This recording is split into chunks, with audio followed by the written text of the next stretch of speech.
എല്ലാവർക്കും സ്വാഗതം. ഈ റിവ്യൂ ഇഷ്ടപ്പെടുവാണെങ്കിൽ ഒന്ന് ലൈക്ക് ചെയ്തും സബ്സ്ക്രൈബ് ചെയ്തും സപ്പോർട്ട് ചെയ്യണേ.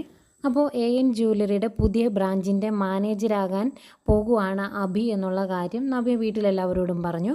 അന്നേരം മുത്തശ്ശൻ വളരെ പുച്ഛത്തോടു കൂടി ചോദിക്കുന്നുണ്ട്, AN ജ്വല്ലറിയുടെ പുതിയ ബ്രാഞ്ചിൻ്റെ മാനേജർ, അതിനുള്ള എന്ത് യോഗ്യതയാടാ നിനക്കുള്ളത് എന്ന് ചോദിക്കുമ്പം നവ്യയാണ് അതിന് മറുപടി പറയുന്നത്. നവ്യ പറയുന്നുണ്ട്, അങ്ങനെയാണെങ്കിൽ ഇവിടുത്തെ ജ്വല്ലറി ജോലി കൊടുക്കുക.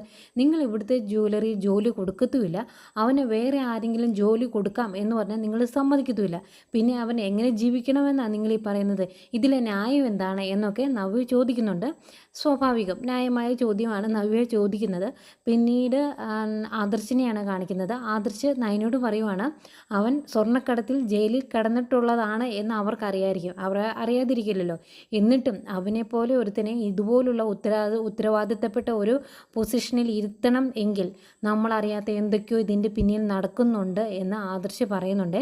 പിന്നെ ഈ കാര്യമൊക്കെ കനകയും അറിയുന്നു. കനക അഭിയെ വിളിക്കുക. എന്നിട്ട് ചോദിക്കും, നീ AN ജ്വല്ലറിയുടെ പുതിയ ബ്രാഞ്ചിൻ്റെ മാനേജരാകാൻ പോവുകയാണോ എന്ന് ഫോൺ വിളിച്ചാണ് ചോദിക്കുന്നത്. അന്നേരം അഭി, അങ്ങനെ ഒരു ഓഫർ കിട്ടി എന്ന് പറയുമ്പം, എങ്കിലേ ആ ഓഫർ അങ്ങ് നീ കീറിക്കളഞ്ഞേരെ, ഏതായാലും നീ ആ ജോലിക്ക് പോകണ്ട എന്ന് തന്നെ കനക പറയുന്നു. അന്നേരം ആകെ വിഷമിച്ച് നിൽക്കുന്ന അഭിയെ കാണിക്കുന്നുണ്ട്. ഇതൊക്കെയായിരുന്നു ഇന്നത്തെ പ്രൊമോ വിശേഷങ്ങൾ.